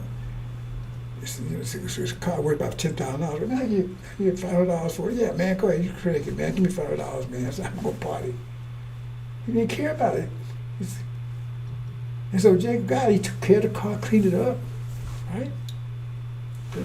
Cleaned it real nice and everything, put it in the garage and everything. His father saw that and said, hey, man, I didn't even give him the car. And look, he wants it bad. He went to all that trouble to get it. I didn't even give it to him. I gave it to his older brother. So, hey, he I'm sorry, who do you think he's going to care for more? He's going to care for the one that respected his effort he gave, because he gave him something. And that's what that story is, Esau and Jacob. Because Esau says, man, okay.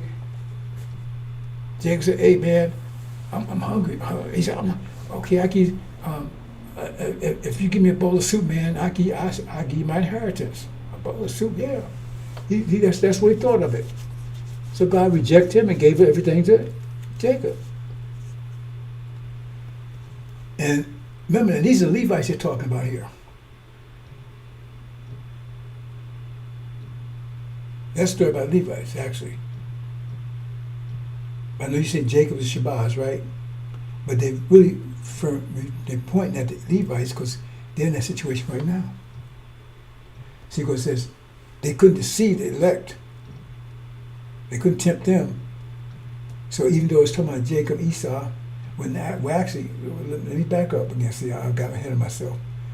Right? Jacob is Shabazz. Esau represents the Levites. Okay, I'm going to put my foot in my mouth, right? Jacob represents Shabazz. Esau represents the Levites, twin brothers. Right? See? Because Esau represents, well, anyway, you should understand that. So that's the situation that there, because some of Esau joined. They're the Levites. That's what Esau, the Levites, right? They joined onto Jacob in the Holocaust, and so we have two groups here joined together. They merged in. That's why, if you understand, here's your key, right?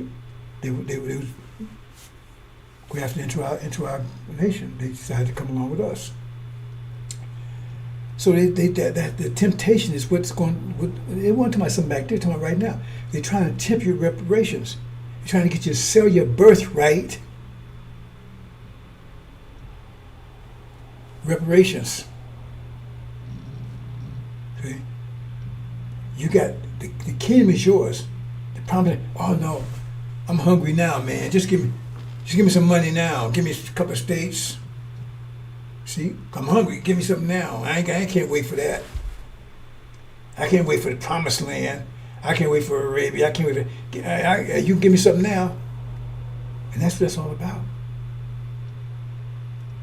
That's what it's all about. The problem is they got to make sure everybody's got to be on board. And the reason I'm pointing this out because, see, I'm trying to, a lot of things I can't say, right? Because I can't give them any information. You can't give your enemy ammunition. You said if they knew the time when their house was broken into, they would prevent it, right? So once it says this great fear, see this great fear. When does fear come in? Does fear come in when they realize who we are? That's the bottom line. Because right now they cast us as the fake. We're ham. That's our brother he was coming up. Abraham a covenant. They call Abraham Abram. There's a reason they do that. You just can't say anything. You can't just say it says Abram. The reason that because he'd be separated from Ham, because his seed would be called Ham. That's why they do it. They don't put that for a reason. Abraham. So the ones that would be called would be persecuted and everything under the name of Ham, cursed. You understand? So you gotta say things right. So the thing is that when Falsetto sat there in 48, right? Right? To keep us from understanding, people without a vision perish. To keep us from having our vision, the true vision of going home. So we don't have a vision. They're taking everything. They literally robbed us blind because we're blind now. When they say blind, they've literally robbed us blind. They took everything: name, culture, religion, everything, even the vision. And the vision means your parents. They even took nature from half of us, because half of us demons. They got their nature. They look like us. They got their nature. So they did take the nature from half. So they raped our women and produced theirs. So now they got black-faced devils. They got their nature. If it wasn't for the sisters, they would have done to all of us. I say sisters saved our nation because it was illegal for them to have relationship with any of us, our own women, unless Master says so. And Master, I should keep. Anyway, I forget the name of the term, but they had this term they used for Old England where they had the first right, called first right, but I can't say it. It's the English, the Scottish word for it, right? That's the whole thing about the movie done. What's that? Braveheart was all about, because Noble said he had the first right to sleep with his wife before he did. So I ain't going on with that. Anyway, so the Master would, and they had a whole woman about that. The journey of August King, where when she was about to reach puberty, whatever they call it, right? He would sleep with her. All the female slaves, Master sleep with them while he was virgins. It was his right, because they did, and you weren't allowed to touch them. And the only way you was allowed to touch them was like for reward. And nigga, if you got to produce a bale of cotton every day, right? Nigga, well, if you produce 2 bales, I'll let you sleep with Sarah this weekend. That's the way it worked. You see Django? He had to kill another one. They had to have a beer and a night with a woman. All the time, who was the one he had a woman sitting at the desk? That was he was sleeping with, the slave master. It's right there. They put it right in your face. They don't tell you what's going on. The woman is sitting there. He was sleeping with her. The master was sleeping with him. What was his name? Whoever that guy, not Brad Pitt. What his name was, right? And the slave, he had to kill another one to sleep with a female slave and get a beer. And that's the way it was. And so, unless you was on a breeding place where they had a buck, and just because it produced more slaves, and even then, He didn't sleep with him first. And you did as reward. And so they was going to, and so most children was born was theirs because he'd be sleeping with him first. And so what sisters would do, Levites and Shabbat, they know the difference. They would have to sneak and say, hey, brother, they know you was Levite. They didn't know anything about it. Shabbat and Levite. Put your seed in me, brother. If master found out, they would kill her and the child. If the child was born and he suspected it wasn't his child, he would snatch her out of the womb and stump the baby's head, or they would feed him to gators. The children they was feeding to gators was children they suspected was not theirs. Those ones they fed our children to gator. The ones they suspected was not theirs. They were too black or whatever. They fed them to gators. This was going on. So sisters were doing it back, and that's what saved the nation. Because they got caught. They was in trouble. And you was in trouble. That whole thing about August Kent, that was whole thing about he was trying to fire her because she got away. It was his own daughter. Right? It was his own daughter.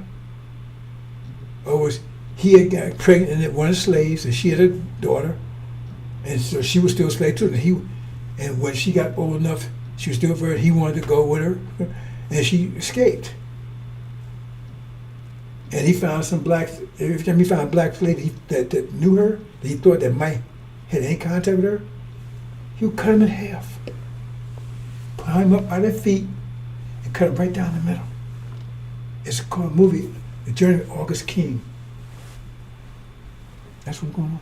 So the sisters would sneak because their hope was in you, that their sons would one day avenge what was happening to them. And now you fist bumping, hey, bro, like, Move on, bro, sisters, don't get me started. But they're trying to get you to sell out now. Because if you take reparations, God honor contracts. If you take this, then you blow your reward. You won't get hereafter. And see, the point I'm saying is because when this happens, and the way I understand it, the first thing they're going to do before they attack you, they're going to offer you, right? Because now you realize who you are. They realize who you are. And just before they're going to attack you, they're going to say, hey, we'll give y'all some states. Because if you come together, what's going to happen if you come together against them? Remember, say a war breaks out, and then you join with the enemy, and then lead the country. So they want you to not join with the enemy, and they want you to leave. And there's all kinds of reasons for that.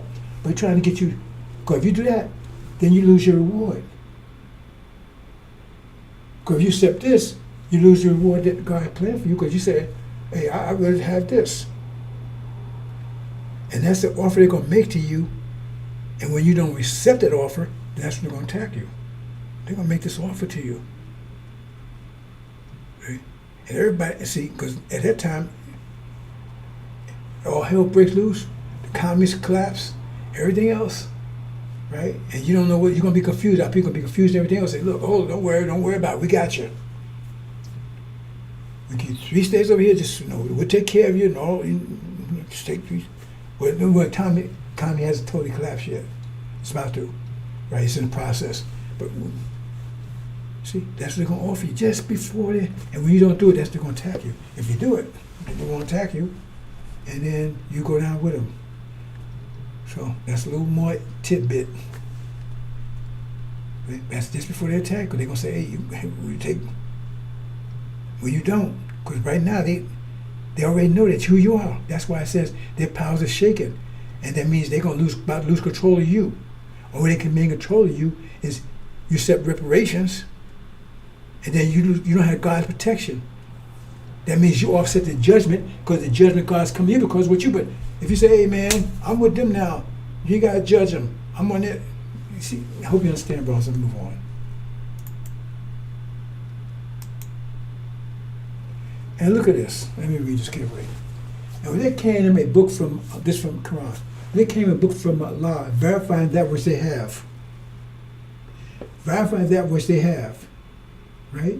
And aforetime you should pray for victory against those who disbelieve. So Here comes message of covenant verifying everything Elijah talked about, everything Prophet Muhammad talked about, everything Master Muhammad talked about, verifying it, right? He's verifying it. With a book. So verify in this book, that's the angel. It's verifying. When they came to them a book from Allah, verifying that which they have. That's the angel does. It verifies it, it clears up, and it gives the mathematics behind it. And the fourth thing is to pray victory against those. In other words, you say, before he came with angel, they were saying, man, you should get them Christians, man, they want to accept Elijah. And praying for their destruction. Praying for destruction of preachers and anybody that's disbelieving in the messenger. He was praying for their destruction. Right? But then when the messenger covenant comes, verify what you have, right?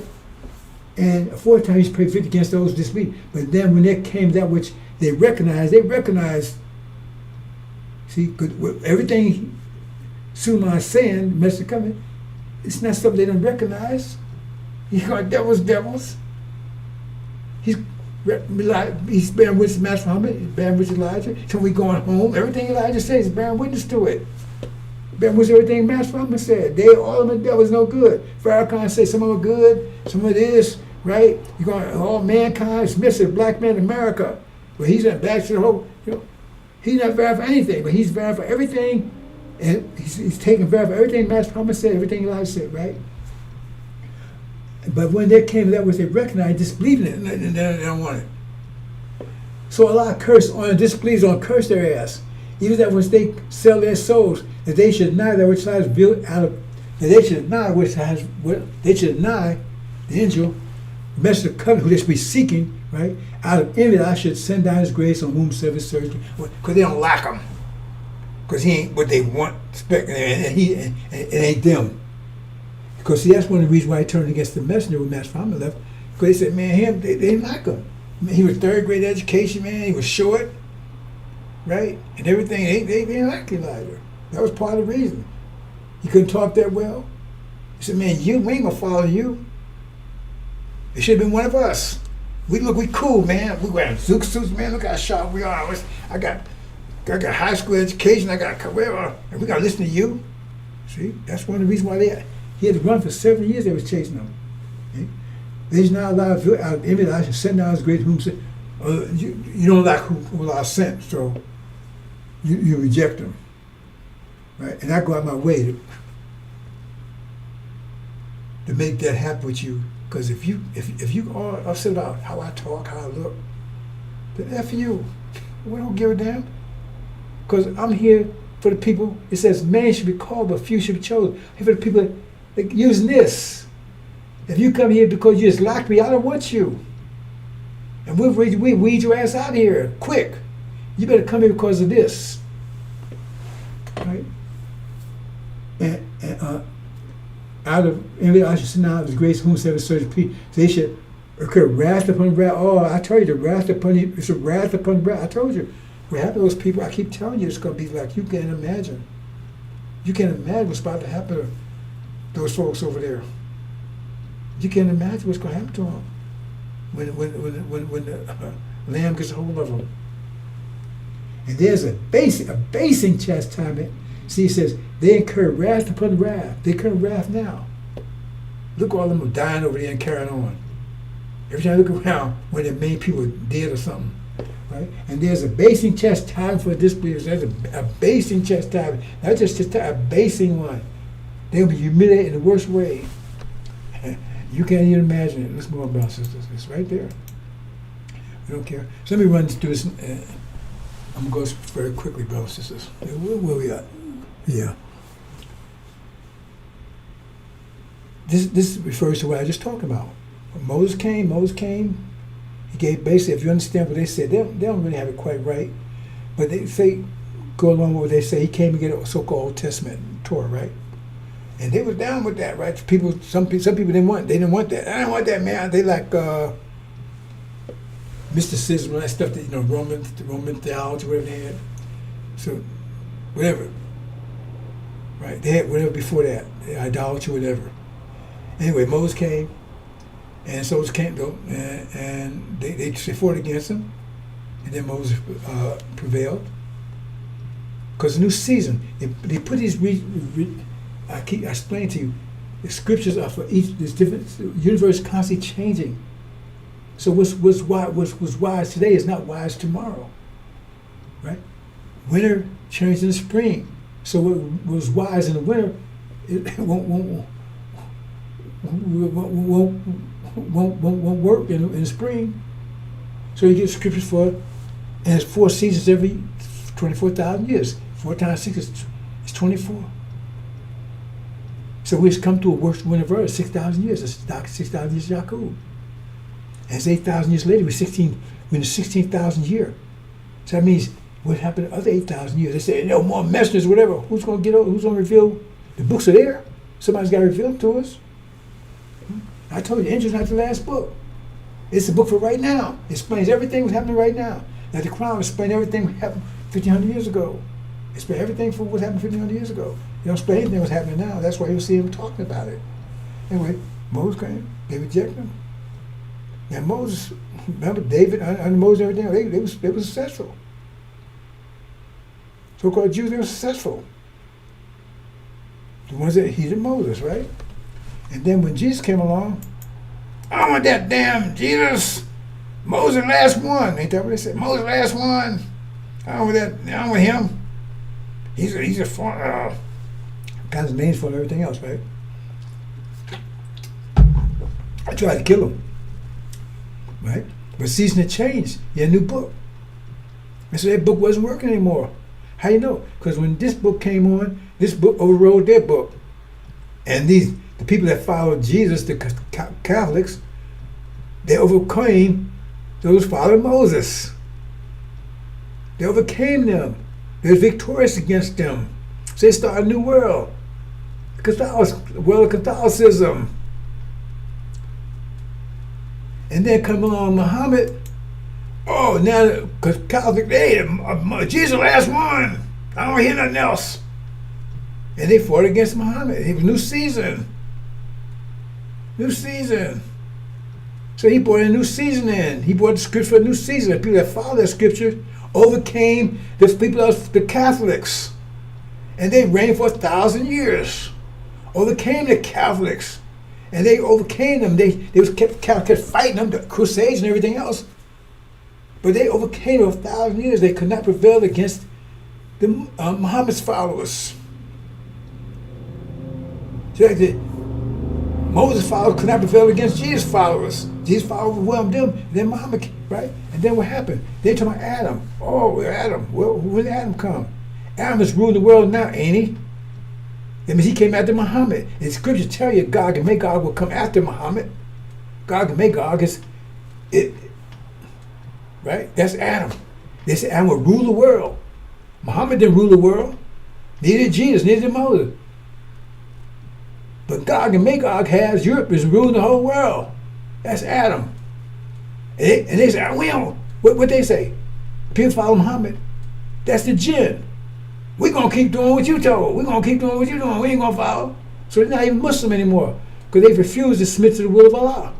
So they can't call themselves Muslim anymore. They're the jinn. And Adam kicked their ass. For the last 500 years, they haven't had a victory against Adam. Adam has overcome them just like they overcame the Catholics. Now Adam overcame them. And with the scripture, what? The sealed Bible scripture. That's why the letters say they're 500 years old. Christianity and Catholicism is not the same thing. Catholicism is not the same thing. Catholicism is the Pope. The reason why they call Christians, they call them the Protestants because they protest against the Catholic Church. They broke away. And because they didn't even have the Bible. If you was a Catholic and you was just a member, you never even saw the Bible. Only one saw the Bible was the priest and the Pope. And maybe some kings. The normal people didn't see the Bible. They all heard what the bishop said. The priest said. And then when Britain, Magog broke away, and they broke away from the, right? That's Adam. Adam and Eve. America, Magog, Gog, and Magog. They broke away with the sealed Bible, and that's what they followed. And so they overcame the jinn, Muhammad's followers, which he says most of them are going to hell anyway. Read the Hadith. And he overcame for 5 years. They haven't had one victory against Adam. But he would make Mephibosheth butt, wouldn't he? See, when Adam came, then well, I don't want Adam. I don't want that. I'm a jinn. I ain't gonna do it. Okay. And then now, the season's about to change. Master Muhammad came in. The season hadn't changed yet. The season wouldn't change. This is 2019. But he said the season's about to change. But your people right now, sort of people, you're freezing. It's winter. You're freezing. Our people freezing, man. They ain't gonna survive. They're not gonna survive until the spring. They're spring people, but they're freezing. The cold is too cold for them. So he said, Elijah, you show them how to get through this winter so they can get to the spring. Show them how to protect themselves during the winter. And that's what he did. Do for self. Build stores, build capitalism, build on this here. He didn't come to a new world. He came to show you how to deal in this world. But he told you he was going to the next world. But he told you how to deal in this world so you could get to the spring. Well, we don't listen to that stuff. We don't want to hit on them. That Islam stuff. And it's simply the same thing. Oh, that's wrong, Islam. Right? He just came to get you. Remember, they had to prepare the way for the spring. That's why I said they had to prepare the way for the spring. That means if you prepare the way, it means you got to get to the spring. It means you got to make a path in the winter. Is it too complicated to understand? They like, I want that life. The same people with Farrakhan. They like, hey man. And he had to run for his life for 7 years. They were chasing. He's his own relatives. I don't want to see everybody. They always, man, that's fast from him. He's the son of man. Well, he wasn't, because he don't have blonde hair. I mean, he don't have wool hair and dark skin. Neither does Farrakhan. See, they don't talk about that part. They give somebody son of man. Well, they give you a description. Anyway, we don't want that, Elijah. What? Elijah prevailed against all those people that was with Farrakhan, didn't he? Prevailed against all of them. Put them all down. See? Because they supposed to accept Elijah and they didn't. So they'll keep holding on to the past. That's why it's called pastor. And preachers. Pastors, past. Preachers reaching for the past. And so the past is dead. And so will they be? They're stuck in the past. And so Elijah, remember, he's supposed to prepare way for the spring. Who brings in the spring? Measures, I got ahead of myself. Right? But he prepared, right? But he said they plotted against him. And so he had to be taken out before the spring got there. But he's supposed to prepare the way so he can set up organization. So, because if he's going to prepare, if he prepares the way, that means he has to set up something. Right, prepare the way so the person don't have to. They said make his path straight. You prepare the way. That means they don't have to make preparation once they get there, because you already prepared. Like I said, you build a house for somebody now when they come. They ain't got to build a house. That's where you prepare the way. You prepare the way. So what? Build an organization. He built it. Master Muhammad set it up, and he was holding. Keep it going. And that's prepare the way for. So he would have that. Because remember, when he comes, he sits in that seat. The seat has to be there for him to sit in it.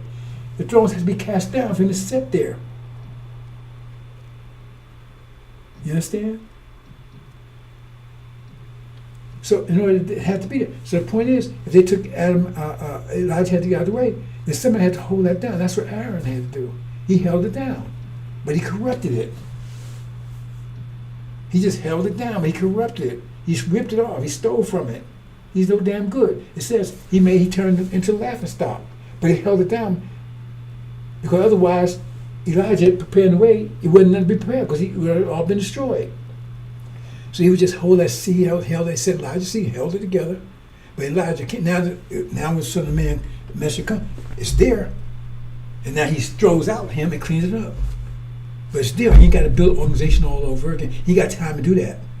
So organization's already there. It's just got to be cleaned up. That's why he comes with full of soap to clean it up. And he cleans out the chaff and the demons and some of the perdition, like it says in Mark. But it says that they came to him, the ones seeking, like what it says in Exodus, everything, those with the Lord. It says in Mark, they come, that happened a couple more days. because they ain't with Farrakhan. In fact, Farrakhan is true. For they seek the message because they don't recognize him yet. They said they will recognize him, not based on their mind, based on their nature, because the man of Mark, he didn't have his mind. He didn't have his mind yet, but his nature told him, man, that's him. Remember, he's seeking him. Because in Exodus tells they went and says, those of the Lord come with me. They was with Farrakhan. They were just there. They had an organization that he prepared, but they ain't with them. But they did. What else they going to be? I told my own children, I'd rather you be there than out in the streets. Understand that? So that's son of perdition. He was set in the seat 42 years. 42 years, right? And then that's when the ancient days will come. Message of the covenant, Joshua. Did I spell that right? I don't know. I spelled Joshua wrong. Spring, then he comes in spring. The message of the covenant, because the covenant is the spring. That's the new world. Everything comes new. Elijah's not going to tell you everything new. He tells you how to deal with how you are right now. Do for self. Build business and everything else. In preparation to getting out of here. But you got to survive the winter to get through the spring. And that was his job. That's what he did. And with Farrakhan, he's trying to pull you back into this winter again. We ain't going nowhere. Totally against everything Elijah Muhammad taught. We understand, brothers and sisters. Right? And they say, I don't want no mess of the covenant. Even though it's right there. I talk to them all day. Oh, I know about Malachi. I ain't heard about the mess of the covenant. You don't know about Malachi then. Well, the message, he's the last one. Okay, well, you hold on to that. Because you don't know a goddamn thing about what's happening right now. Mr. Black man does not tell you what's happening right now. Neither how to live, not follow America, save not the sealed Bible, none of that. There's preachers out there, none. They have no idea what's going on. The crime, they don't know. Nobody has. Only one to tell you what's going on right now. Who everyone is, what they're doing, why they're doing it. Not only what they're doing, why they're doing it, the math behind it, right? And what's about to happen, and what the end result is. All that in detail, not watch the weather stuff in detail. The war with Iran is it's only days away, if that much. When that happens, all hell breaks loose. Armageddon's a European war. Be triggered by the war with Iran. There's nothing they can do to stop it. Okay, brothers and sisters, I think I spelled that wrong.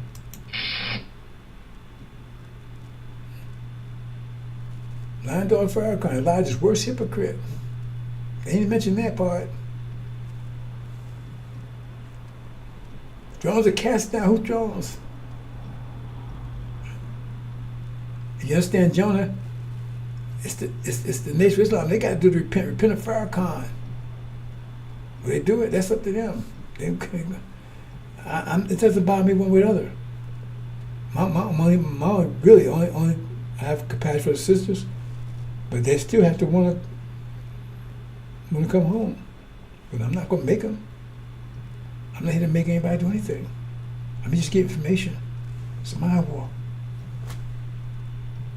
So if your mind doesn't handle it, then we don't want you. Because there's going to be no cripples, no fools and dummies in the hereafter. It's just, they're going to be pushing around a wheelchair and all that stuff. Not going to happen. So if you got eyes, come. If you got ears, come. We don't give you no ears, we don't give you no eyes, you got to have it. If you got legs, come, walk. Nobody's going to take care of you. Nobody's going to tell you what to do. There can be no dictators. Nobody's sitting around will tell you what to do and all this stuff. And ain't going to be no employees. Employees are just industrial age slaves. They didn't give a nice name employees. We didn't have employees before we came here. We're going to have when we leave here. I'm not getting, that's an old story to get them move on, brothers and sisters. It's promised land. Right between the river Africa, river of what would you call it? River Africa, I think I forget the name of it, and the Euphrates. Right? Was that River of Egypt? I think they call it. I forget. That's Arabia. That's ours. And we're going back to take it. We're strung out there 1,000 years ago, now we're going back. That's the promised land. It tells you specifically. Pharaoh said, we ain't going nowhere. It means calling God a liar. Okay, brother, so I'm closing out.